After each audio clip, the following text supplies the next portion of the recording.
সেই দিন সমস্ত দেবতারা তাদের পিতৃলোক যেটা আছে, সমস্ত পিতারা তখন দেবতা হয়েছে, পিতৃদেবতা, সেই পিতৃদেবতারা সকলেরই তারা খানিকটা নিচে নেমে আসেন তাদের অধস্তনদের এই অভ্যর্থনা এবং অর্ঘ্য নিজে গ্রহণ করার জন্য।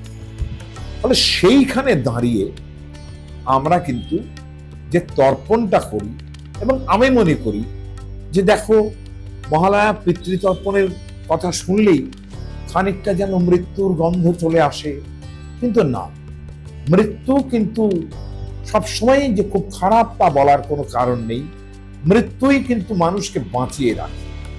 এই যে দিনের পর দিন আমরা বলি না অমর হলো, এই অমর তারা হন কিন্তু মৃত্যুর মাধ্যমে। পিতারা কেমন করে? দেখো, দিনের পর দিন আমরা কিন্তু এই পৃথিবীতে পিতা পিতৃলোককে স্মরণ করি, পিতা পিতামহ তার আগের পর্যন্ত অন্তত 3 পুরুষকে আমরা স্মরণ করি। তার মানে এই যে বারবার তাদের মনে রাখছি, এইভাবে একভাবে কি অমরত্ব আসে না? আসে তো। ফলো করুন বর্তমান।